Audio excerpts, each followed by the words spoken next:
Page 130 page 130 அதில் வந்து எண் தந்திருக்கான் சுட்டி வடிவம் அடி அவங்களோட புக்கு எல்லாம் வந்து வலுவை வந்து சுட்டின்னு சொல்றானுங்க. உண்மைக்கும் சுட்டின்னு சொல்றது அடியையும் வலுவையும் சேர்த்துதான். ஆனா அவங்களோட புக் படி அதை சுட்டின்னு போட்டிருக்கான். சுட்டின்னு சொல்றது வலுவை தானே அவன் குறிக்கான். பட் நம்ம அதுக்கு பதிலாக ஒரு பக்கத்தில் போடுவோம், வலுன்னு போடுவோம். அவன் சுட்டின்னு போடுறது விட்டு போடுவோம், நம்ம வலுன்னு போடுவோமே. சுட்டி வடிவம்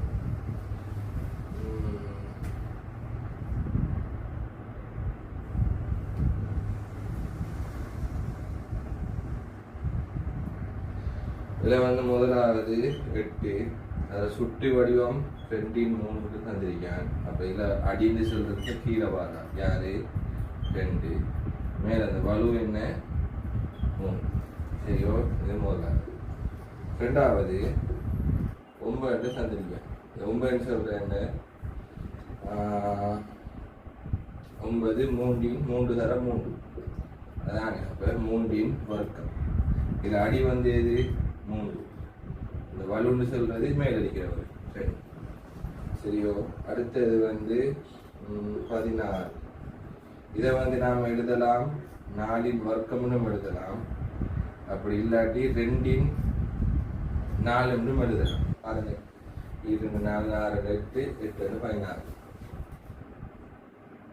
2 4 எழுதிடும். அப்போ இதில் அடி வந்து 1 4 எடுத்தா 4, 2 எடுத்தா 2. மற்ற அங்கே வலு வந்து 4 எடுத்தா 2, 2 எடுத்தா 4. சரியோ, 14. அடுத்து 4வது தந்திரிக்கான். முன்னுக்கு இருக்கான். அடி வந்து 4, சுட்டி வந்து 2. அப்போ அடி வந்து 4, சுட்டி வந்துட்டா 2. 4 வர்க்கம். 4 வர்க்கம் எத்தனை 16. 5ஆம் கணக்கு 1000. அதை வந்து எத்தனை எப்படி எழுதலாம் 100 தர 100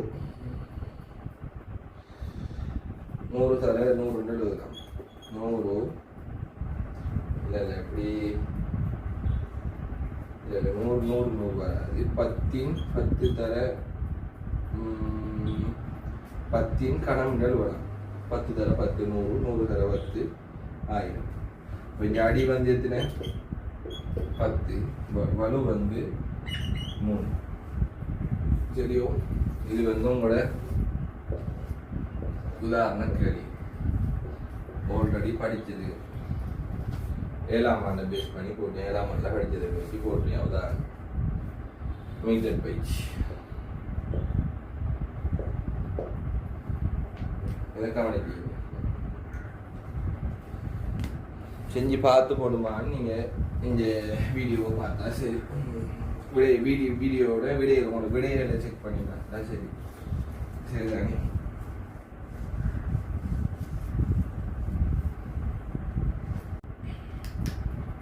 அதில் முதலாவது 10.2 10ஆம் அலகு தானே யூனிட் 10.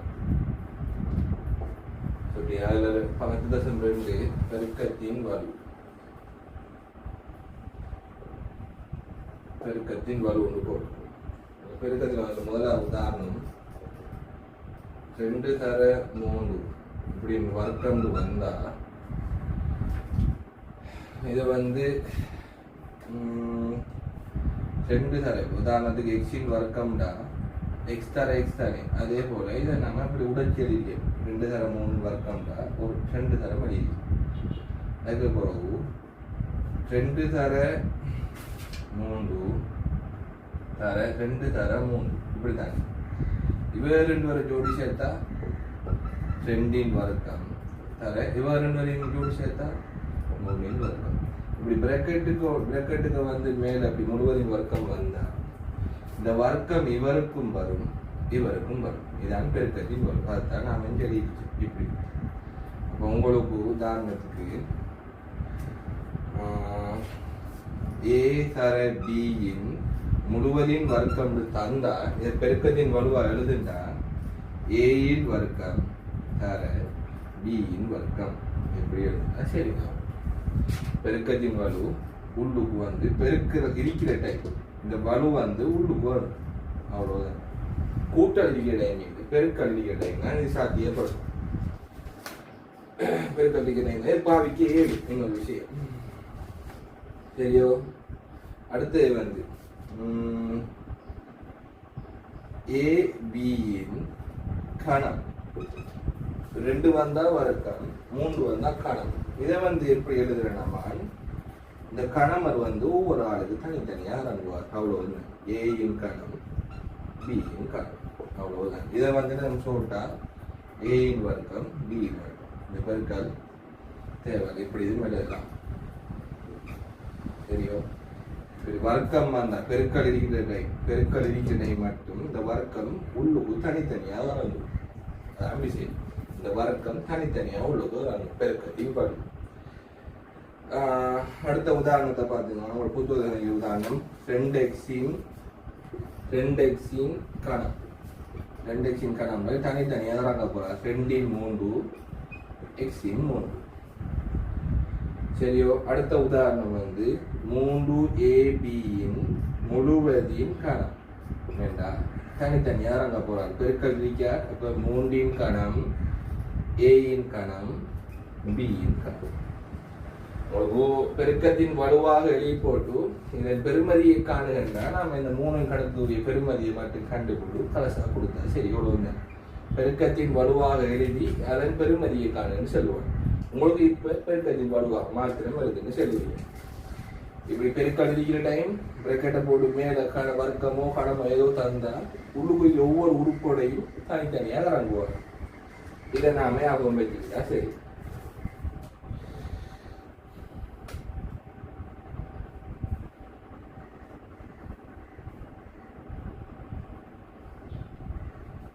சரியானே. அடுத்த கட்டம் இது ஒரு டைப்.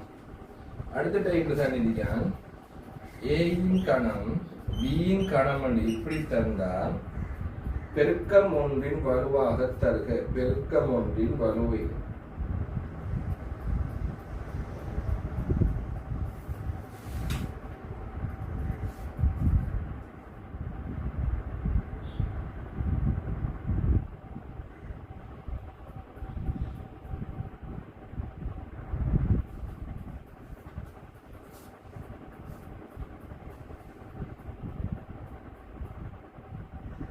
உங்களுக்கு நான் எப்படின்னா ஏபி முழுவதின் கணம்டா எப்படி ஏயின் கணம் பியின் கணம் எழுத ஏழு. உங்களுக்கு ஏயின் கணம் பியின் கணம் என்று தந்தா உங்களுக்கு இப்படி மாறி எழுத தெரியும். அதுதான் இங்க கேட்க. ஏ கணம் பி கணமை பெருக்கம் ஒன்றின் வலுவாக தருக. பெருக்கம் ஒன்று வலுவாக தந்தா இங்க கணம் பொதுவாக இருக்காரு. அப்ப இவரை போட்டுடும் முழுவதின் கணம் இப்படி போட்டா சரி. உங்களுக்கு உதாரணத்துக்கு 2 கணம் எக்ஸின் கணம் தந்து பெருக்கத்தின் வலுவாக தாண்டா 2x போடுவேன் இதை முழுவதின் கணம் அதுது அவ்வளவு நம்பி சரி. இதை தலையில கேட்கான அவ்வளவுதான். உங்களுக்கு 3 கணம் ஏயின் கணம் பியின் கணம் தந்தா 3ab போடும். இங்க எல்லாம் கணமா தானே அருகி ஆக பணத்தை போடும் மேல கணக்கு கணம் பொதுவா அருகி 3ab போடு முழுவதின் கணம் இப்படி எழுதுதான் இந்த முறை. இப்படி தந்தா தனியா உடைச்சி எழுத தெரியணும். தனித்தனியா உடைச்சி தந்திருந்தா இப்படி பொதுவா போட்டு எழுத தெரியணும். எப்ப இந்த கணமோ வர்க்கமோ பொதுவா அரிக்கணும். பொதுவாண்டா ஒரே ஆள் அரிக்கணும். உதாரணத்துக்கு 36 x வர்க்கம்னு தந்துட்டான். இங்க பார்த்தா இங்க இவருக்கு வர்க்கம் இல்லை. ஆனா இவருக்கு வர்க்கம் இல்லை. இதை எப்படி எழுதுற அந்த டைம் இவரை வர்க்கமாக்க ஏழுமானு பார்க்க 36 வர்க்கமாக்க 7 எப்படி 6 தர 6 36. அப்ப இது 6 வர்க்கம் எழுதுறேன். இப்ப இவரை நான் மாத்துறேன். 6 வர்க்கம் தர எக்ஸின் வர்க்கம் வர்க்கமா தரலாட்டி வர்க்கமாக்க ஏழுமா இங்க பாருங்க. இதுக்கு ஏத்த மாதிரி ஆக்கேடு அப்ப போட்டுட்டு 6x முழுவதும் வர்க்கம் தெரியும். இப்படி தந்தா தனித்தனியா உடைச்சி எழுவ தெரியணும். தனித்தனியா உடைச்சி தந்திருந்தா இப்படி மொத்தமா பிரக்கெட்டை போட்டு மேல தெரியும். இது 2 டைப் தான் பெருக்கத்தின் வலு. உங்களுக்கு எவ்வளவு நம்பி செய்யும் சரிதானே.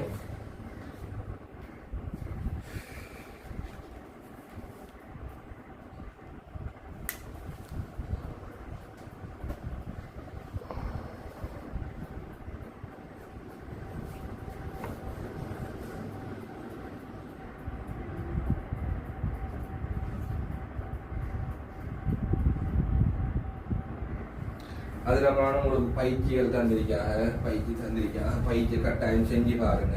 வீடியோ பார்த்துட்டு கொப்பியில் சடார்ந்து பயிற்சி செய்கிறதான். பயிற்சி நம்பரை நான் எழுதி விடுறேன். அதில் கஷ்டமான உதாரண கேள்வியில் செஞ்சு காட்டுறேன். அதில் பாருங்க, பேஜ் நம்பர் 133 பக்கம் இருக்கிற 10.1 முதலாம் கேள்வி, இரண்டாம் கேள்வி, 3 எல்லாம் செஞ்சு பாருங்க. பயிற்சி உங்களுக்கான பயிற்சி. அதில் உதாரணம் ஒன்று கஷ்டமானது ஒன்று செஞ்சு காட்டும் பாருங்க. உங்களுக்கு 1000 எக்ஸின் கணத்தை 10 எக்ஸின் கடம் முழுவதையும் கடமாக தருக. முழுவதையும் கடமை வாசிக்கிற போது இப்ப பாருங்க, இப்படி எழுதுறேன்டா இந்த கணத்தை நான் இந்த 1000 கொண்டு வரணும். அப்படி இருந்தா தானே நான் இப்படி இதை எழுதணும். இதை எப்படி நான் 1000 எப்படி நான் கணமாக்குறேன்? 10 தர 10 தர 10 உங்களோட எக்ஸின் கணம் இப்படி எழுதலாம் தானே. நான் 10 தர 10 100, 100 தர 10 1000. 1000 நான் அப்படி உடைச்சி போட்டு இதை நான் 10 கணம் எழுதலாம் தானே. அதுக்கு பிறகு உங்களை எக்ஸின் கணம் அப்படியே வருவாங்க. இப்போ பாருங்க, எக்ஸின் கணம் பொதுவாக இருக்கு. ஆக நாங்கள் 10x போட்டுட்டு முழுவதையும் போட்டுட்டு பிராக்கெட் மேலே இருக்கா. சரி, இதுதான் பெருக்கத்தின் வலு. உங்களுக்கு இப்படி தந்திருந்தா உள்ளுக்கு தனித்தனியா 10 கணம் எக்ஸின் கணம் எழுவ தெரியணும். இதை உடைச்சி ஈவன் சம்டைம் இதை 10 கணத்தை 1000 இதை எக்ஸின் கணத்தை இப்படி தந்தாண்டா இப்படி எழுத தெரியணும். இப்படி இருக்கிறது இப்படி எழுத தெரியணும். இப்படி மாறி மாறி ஒரே விஷயம் இருந்தாலும் மாறி மாறி கேட்பாங்க. இப்படி தந்தா தனித்தனியா உடைச்சி எழுத தெரியணும். இப்படி தந்தாண்டா இப்படி மாற்ற தெரிஞ்சிருக்கணும். உங்களுக்கு தெரிஞ்ச வர்க்கம், தெரிஞ்ச கணம் இதுகளுக்குதான் சுத்துவானது மேக்சிமம். உதாரணம் 27 இந்த 3 கணம், 16 4 வர்க்கம், 2 4 அப்படி அதுக்கு நான் தெரிஞ்சதான் சுத்துவாங்க. கொல்லியா யோசிக்க தேவையே இல்லை. அடுத்த கட்டம் பாருங்க, இன்னொரு கஷ்டமானதை பார்ப்போம். 225 டி வர்க்கம்னு இருக்காங்க. இதை பெருக்கத்துக்கு வரும். இப்ப 225 நான் எப்படி எழுதலாம்? வர்க்கத்துக்கு ஏற்ற மாதிரி இதற்கேற்ற மாதிரி நம்ம நான் எதை மாத்தணும்னா இப்ப வர்க்கத்துக்கு ஏற்ற எப்படின்னா 225 மாத்துறேன். யோசிச்சு பார்த்தா 15 வர்க்கம் தான் 225. இங்க டி வர்க்கம் அப்படியே வருவார். இப்ப வர்க்கம் பொதுவா இருக்கு. வர்க்கம் இல்லாம எழுதுறோம். 15 டி முழுவதையும் வர்க்கம். சரியோ? இப்படிதான் எழுதுறேன். அடுத்த கேள்வி பியின் கணம் தர கியூவின் கணம்னு தந்துருங்க. அப்ப இங்க கணம் பொதுவா இருக்கு. கணம் இல்லாம பி கியூன்னு எழுதி போட்டு முழுவதையும் கணம். இது உங்களுக்கு அந்த பயிற்சி தெரிகிற கேள்வி. 5ஆம் கேள்வி. இது 8ஆம் கேள்வி. இது கொஞ்சம் கஷ்டமான கேள்வி. அதுக்கு பிறகு 8 வையின் கணம்னு தந்துருங்க. 8 வையின் கணம் வேண்டாம். இந்த வை கணத்துக்கு ஏற்ற மாதிரி 8 மாத்தணும். அப்ப இதை 2 கணம் என்று மாற்றியது. 2 4 4 8. அப்ப இது வையின் கணம். இப்ப கணமறி பொதுவா இருக்கார். கணம் இல்லாம எழுதுவேன். எழுதி போட்டு மேல கணத்தை பொதுவா போடுவேன். 2 வையின் முழுவதையும் கணம். அடுத்தது 100 பார்த்துக்கோமா. 100 எம்பர்க்கம். இந்த எம்பர்க்கத்துக்கு ஏற்ற மாதிரி நான் 100 மாத்தணும். அப்ப எப்ப எழுதுவேன்? 10 வர்க்கம் எம்மின் வர்க்கம். இப்ப வர்க்கம் இல்லாம எழுதுவேன் 10 எம். முழு வர்க்கத்தை போட்டு மேல பொதுவா எழுதுவேன் 10 எம்மின் வர்க்கம்.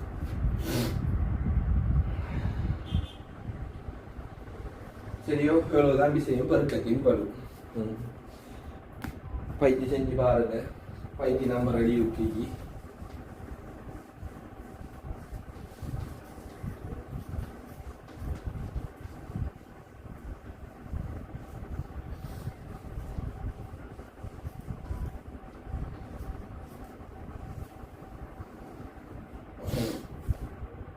அடுத்தது இது எக்ஸாம்பிள் நமக்கு வந்தது 10.3 மறை நிறைவன். மறை நிறைவன் ஒன்றின் வலு.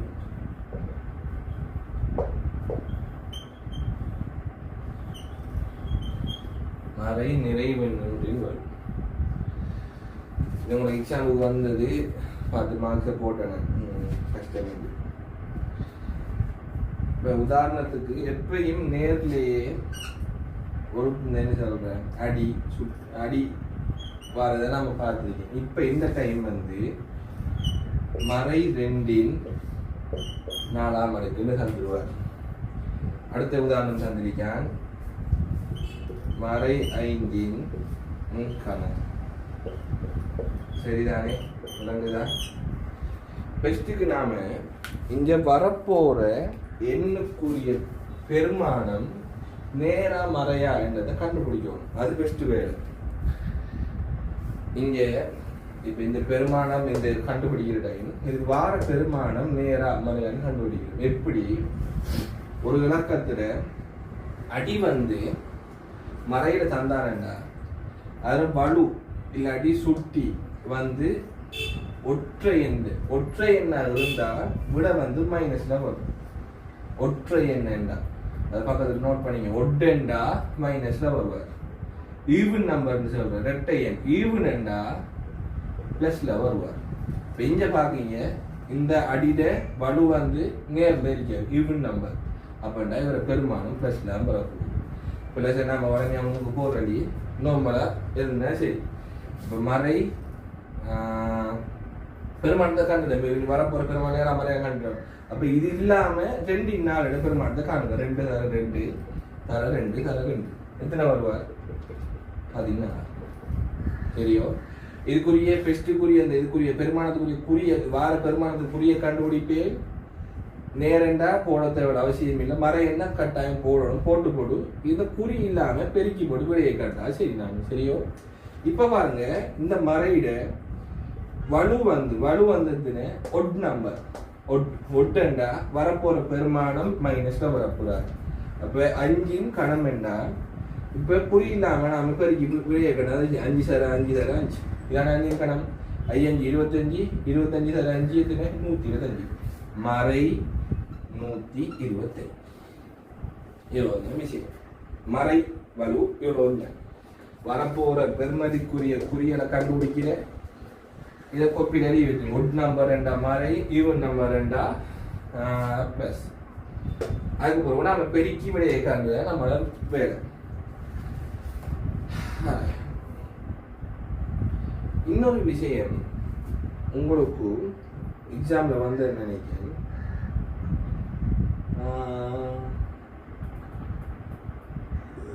இது இப்படி ஒரு விளக்கம் வருது. மறை 1 2026 பெருமானம் என்ன? அதுக்கு பிறகு மறை 1 2027 பெருமானம் என்ன? இது அடிக்கடி வந்த உங்க எக்ஸாம் பேப்பர்ல வந்தது. இலக்கம் 1 எந்த ஒரு வலு அன்லிமிட்டட் என்ன வலு வந்தாலும் கடைசியில வார விட வந்து ஒன்றுதான். ஒன்றை நீங்க எத்தனையாம் தரம் பிறக்கினாலும், உதாரணத்துக்கு 2026 தரம் பிறக்கினாலும் வரப்போற பெருமானம் வந்து ஒண்ணுதான். அது நேரா மறையான எப்படி கண்டுபிடிக்குது? நம்ம அதே சிஸ்டம். ஒற்றை நம்பர் 2 மைனஸ்ல வருவார். ஈவன் நம்பர் 2 ரெட்டை எண் 2 பிளஸ்ல வருவார். ஒற்றை எண்ணா மைனஸ் ஈவன் எண்ணா பிளஸ். இங்க 2026 ஈவன் நம்பர் ரெட்டை இலக்கம் பிளஸ் வருவார். இங்க 2027 சொல்ற ஒற்றை நம்பர் அதால நமக்கு விட வருவார் மைனஸ் வருவார். இவ்வளவுதான் பிசி. இதை நம்ம குழப்பிக்கொள்ள தேவையில்லை. நம்மளுக்கு எக்ஸாம் பேப்பர்ல வந்தது.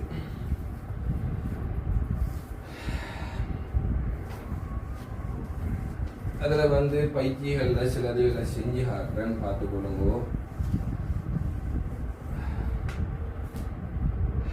பயிற்சி 10.2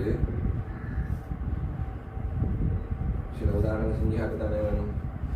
-10 வர்க்கம்னு தந்திருக்கேன். இதை பெருமதியை காணட்டான். கஷ்டமான இது கஷ்டமான ஒன்றும் இல்லை. எல்லாம் பேசிதான். மறை 10 முதலாம பெருமதி கட்டி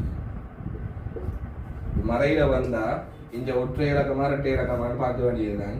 ரெட்டை என்றா பிளஸ் மற்றது இந்த குறி இல்லாம நம்ம பெருக்கி போட்டு விடையா சரி. 10 வர்க்கம் குறி இல்லாம 10 வர்க்கம் 10 தர 10 100. இது வரப்போற விட எப்படி மைனஸ் 10 1ஆம் அடுக்கு தான். அப்ப 10 ஃபஸ்ட்டுக்கு குறியை போட்டு அதுக்கு பிறகு இந்த குறியை கன்சிடர் பண்ணாமல் எத்தனை அடுக்கு இருக்கோ அதுக்கு இந்த பையன் பெருக்கி வெளியே போட்டா சரி அவ்வளோதான் கலாஸ் ஃபுல்லும் கலாஸ். இதில் பயிற்சியில் கட்டாயம் செய்யுங்க. பயிற்சி இந்த 12 முதலாம் கேள்வியில் மொத்தம் 8 கேள்வி இருக்கு. அதில் ஏ பகுதியில் 8, பி பகுதியில் 8. இது எல்லாம் பயிற்சி கட்டாயம் செய்யுங்க. மிச்சம் இருக்கிற எல்லாம் பயிற்சி தான். உங்களோட எக்ஸாம் பேப்பர் நான் இந்த வாரம் போது கொஞ்சம் பலங்கப்படுத்தி விடுறேன். என்னென்னு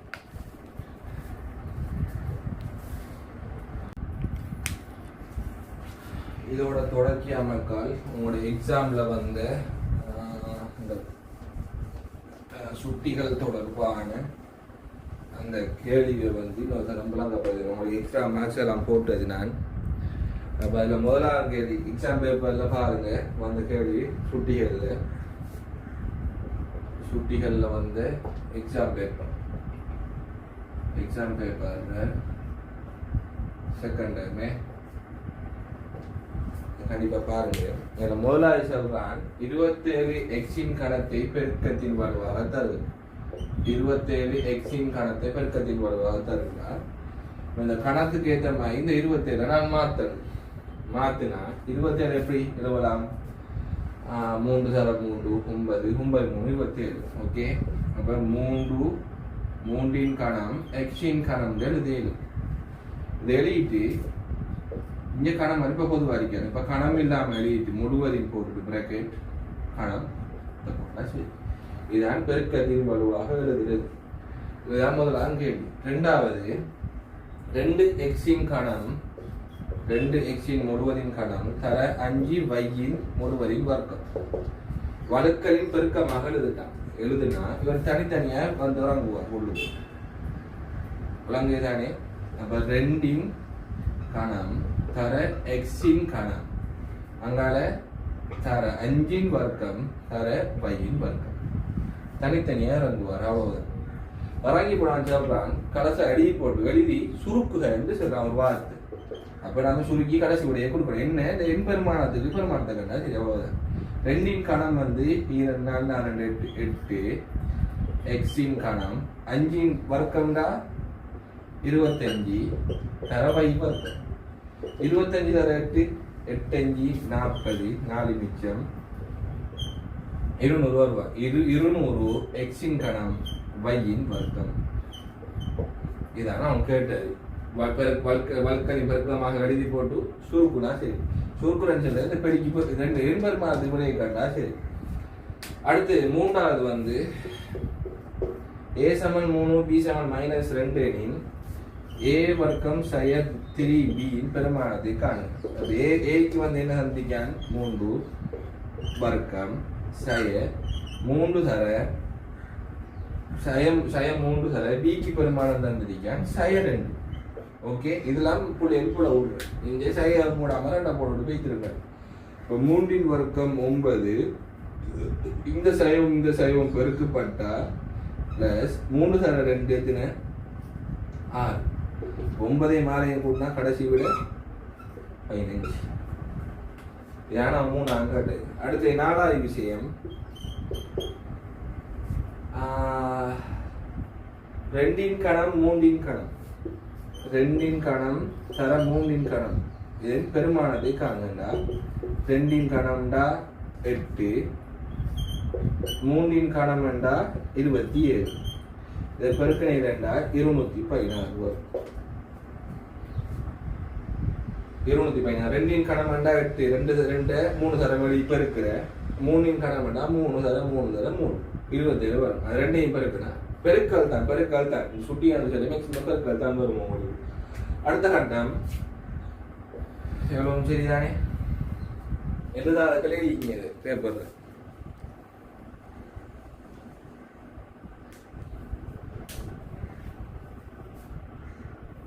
அடுத்த கட்டம் மேலே இதாக்கி போகுது.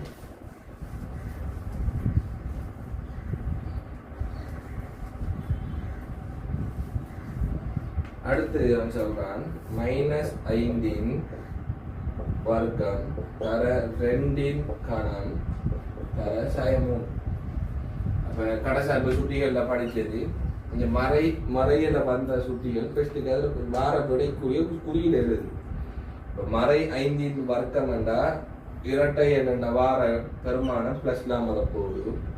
இப்போ அந்த குறியில கவனிக்காம நீ பெருக்கு 5 வர்க்கம் எதுன 25 சக 2 கடமை எதுன 8 இது பெருக்கிறதுக்கு தர 8 தர சய 3. ஓகே இப்போ இங்கே ப்ளஸ் ப்ளஸ் அப்போ வார விட ப்ளஸ் வந்த விடையோட மைனஸ் பெருக்குன்னா உங்களுக்கு கடைசி விட minus plus into plus plus plus into minus minus கடைசி விட மைனஸ் 25 தர 8 200 வரும். 25 8 பெருக்குன்னா 200 3 பெருக்குனே வேண்டாம் மைனஸ் 600. நிறைய பேர் மைனஸ் போடல் அதான் விட்ட பிள்ளை. சரி இனி அடுத்த கட்டம்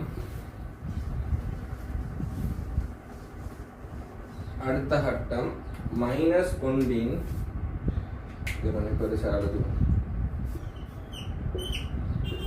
மைனஸ் 1 2026 இதுகளுக்கான நம்ம பயப்பட தேவையில்லை. மைனஸ் 1 2026 வந்து களி மைனஸ் 1.